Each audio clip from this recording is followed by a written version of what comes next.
I'm Robroy Wiley, your investor coach. I help my clients discover their true purpose for money while also having breakthroughs about their finances and financial goals and helping them achieve those financial goals that get them to their American dream. So, on this episode of Purpose for Money, we are going to talk about purpose and mental toughness. And I have with me my awesome co-host, Jimhogan, who is a speaker, trainer, and coach on mental toughness and emotional intelligence. So, hello, Jim. Hey, Robroy, I'm glad to be here today, and I look forward to digging deeper into the purpose in money and in life, because we've been talking about that lately, and it's a pretty popular topic. And just to give your audience and our audience an idea of what I do, from a company-wise, me and my team, we help companies build emotionally intelligent and mentally tough sales teams. That is the lifeblood of almost every organization. If you get sales, you grow. So how do we build that? For me, I've found out my purpose is really helping people drive that and watch people grow and get those aha moments. I kept thinking, and as I was developing my model and finding my purpose, I kept thinking about the future of B2B sales, and it's getting tough out there. The future salesperson is going to have to be smarter and faster and quicker on their feet. They're going to have a higher level of emotional intelligence than just clicking on a button and hoping that social selling does the closing for them. So I see a lot of opportunity for people in sales. The people that I know, especially the successful ones, have a bigger purpose than just closing a deal. And so why don't we jump into building our audience's purpose for money? Yes, great segue, because on today's episode, we are actually going to talk about an event that all of us are very familiar with. We all went through it. We were either affected by it. We knew people who were affected by it. The market crash of 2008. Ouch. Perfect example. There were investors who stayed in the market, and we're not going to get into all, any financial science and all of that about a construction of portfolio. But there is something to be said. Those people, those investors who stuck through those tough times in the market, they either had mental toughness, higher emotional intelligence, or purpose. One of those three, or, I don't know exactly what those factors are, but it did require mental toughness to get through that time period. Sure did. I always, one of the first things I want people to think about is you can probably identify, somebody who has that gumption, that guts to be able to pick themselves up off the floor once they get beat down and just keep going. And there's books written about tons of them. But I think you could have mental toughness without a purpose. But if you don't have a purpose, it's hard to drive towards something. It's like getting a roadmap. You have a roadmap, and that feeling, that emotion that drives you. And that's part of what mental toughness is. And mental toughness really is a state of mind. It's the way I define it. It's your ability to control your thoughts, feelings, and attitudes and continue to drive forward through adversity and unforeseen pressures. Keep on going until you find your purpose, your success, and the next thing that will drive you forward. I mean, I think mental toughness is really a key. It is, and especially, the 2008 market crash. And like you said, with purpose really helps to align your goal, but also helping you, I think, mentally actually push through, because when you have that higher purpose, or that purpose for what you're trying to achieve, that becomes the driver, that becomes the focus. And It helps you push through, especially through those mental breakthroughs and pushing through that mental toughness. Well, let me tell you about my experience with the 2008 housing crash, economic crash, because it started with the housing industry, which I have intimate relations with. So I had been in the mortgage business almost 18 years at that point. And it was a business that was not hard to get into, was not hard to succeed in, but as we can tell, a lot of people didn't get a lot of good advice. And we had the crash, and a lot of people got hurt. For me, it was a real emotional time for me because I always thought I gave the best advice. I told people the downside and the upside to home ownership, to no interest, to interest only loans or zero down payment loans, creating an exit strategy. And I got a lot of people that said, yeah, it'll never, my house value will never go down. I'm going, be ready, think about it, just be a little farther ahead than you already are. We see what happened. A lot of people went upside down, foreclosures, wrecking the economy, and we're still in a recovery mode. It has never been the same. And that has to do with the fear and the emotions that the banking industry and the laws and everything has created because of how out of whack it got. You can point fingers all day long at who created it, but, the people that were able to get through it and get beyond the emotional part of the crash and the physical part of losing something, we can look at the market in general, not just housing, but who won during that time? I mean, who came out stronger during that time? You probably know. Yeah, I mean, when we look at, of course, the market, it has to go down. And we know that, with the housing bubble, it burst. Of course, the mortgage-backed securities was like a house of cards. Yep. Mm-hmm. But even with the stock market, it has to go down. And a lot of people don't realize that actually the greatest transfer of wealth happens when the market goes down. Because to some level, there is panic or fear or whatever may be the headline in the news. And that transfer of wealth transfers to those who have a mental toughness. They know exactly how they're invested, why they're invested, what their purpose is, and they push through because the market does have to go down. And with the purpose and mental toughness, I can actually give a story that I read about. It's a family, a very well-known actually movie family that has a legacy going on, but because the grandfather had a purpose and wanted to have a legacy, his children were able to fulfill his wish. And he had mental toughness because, let me tell you, I don't think there's too many people who would be apt to walk from Poland to Birmingham, England. He did have shoes. And this, of course, was like in the 30s.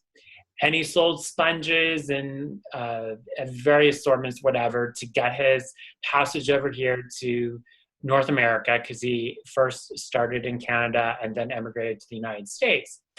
And the guy's name was Samuel Goldwyn. So if you're not familiar, Samuel Goldwyn of Metro-Goldwyn-Mayer, the Lion, who could forget the introduction of that roar, I can't really roar. Wish I could, but I can't. But he expressed to his son that he wanted to have a legacy, but he didn't know how to do it.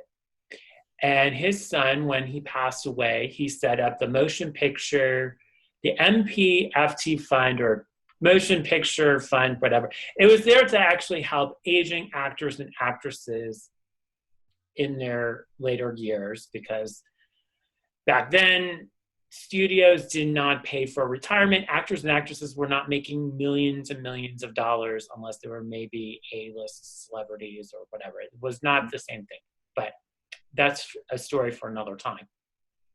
But each of his grandchildren remember his story about him walking from Poland to Birmingham, England, and they each have said to themselves, mentally, what he had to go through just to decide to emigrate over to North America, and just that toughness that he needed to have to embark on that journey, and the purpose that he had in his intention of wanting to have a better life.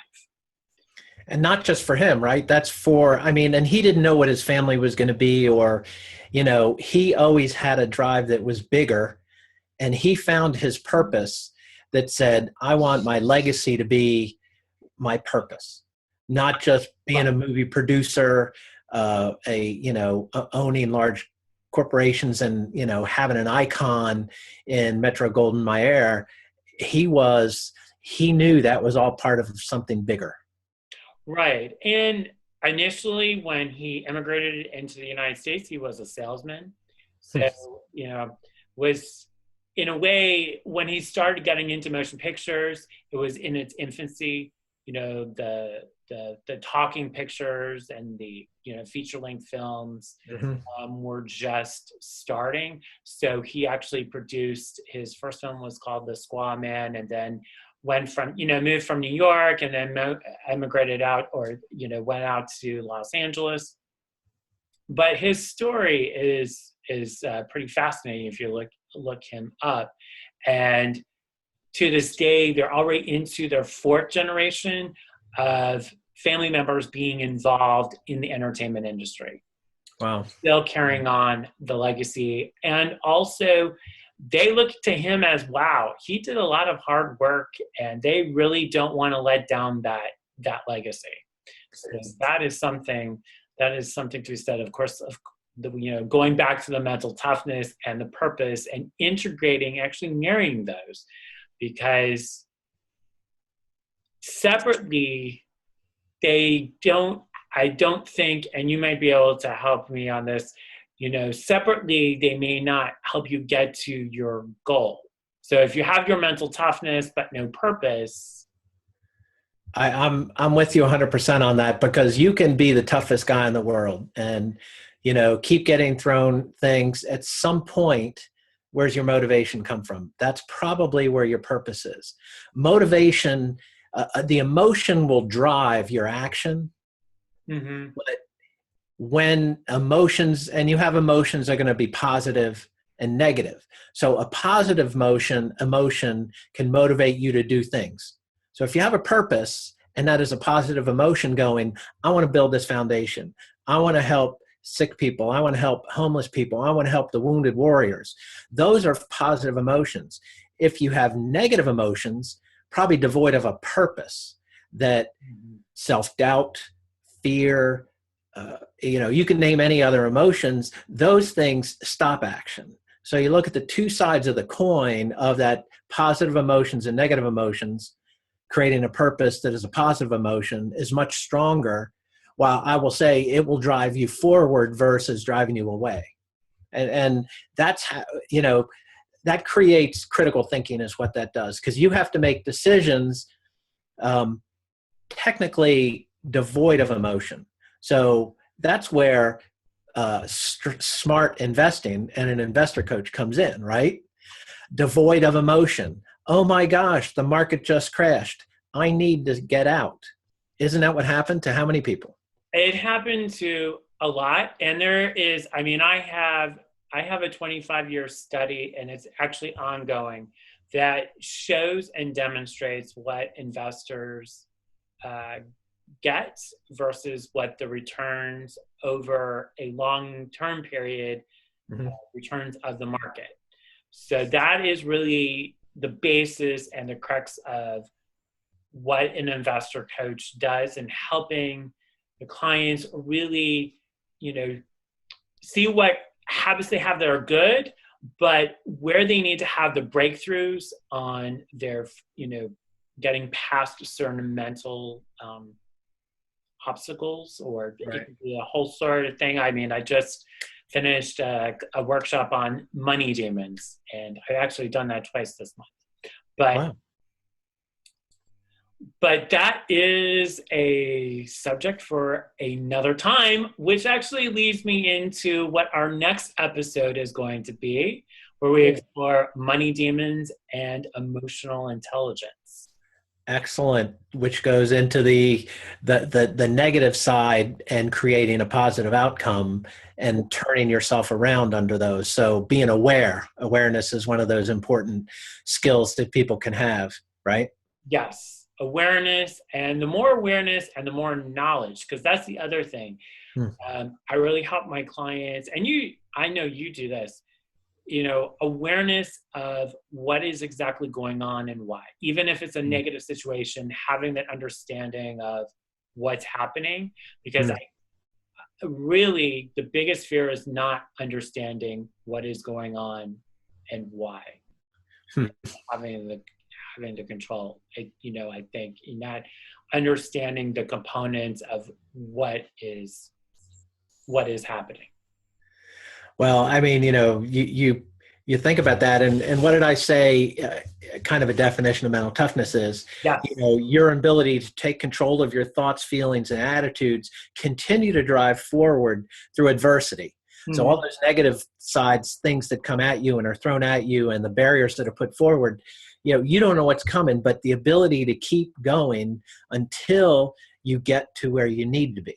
And that's just that's using critical thinking skills, putting yourself with objective reality, which means where you are, you might not be where you want to be, but how are you going to get there? So you've got to create, and I think it's one of the most important pieces, is the emotional piece of a purpose. It could be your family. It could be your child, sending your kid to college.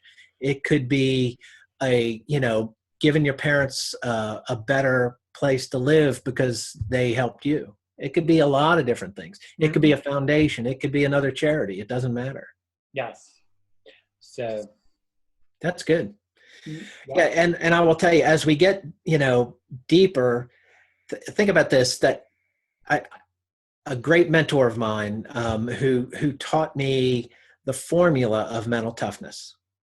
So this is simple, and I'll just leave this as a teaser because this could be a whole discussion when we talk about that. Think about D, the letter D as in David, plus V as in Victor, and P as in Paul must be greater than C. So if you're listening, just write this down. D plus V plus C has to be greater than C. So briefly, D is a dissatisfaction. How dissatisfied are you with where you are, how much money you have,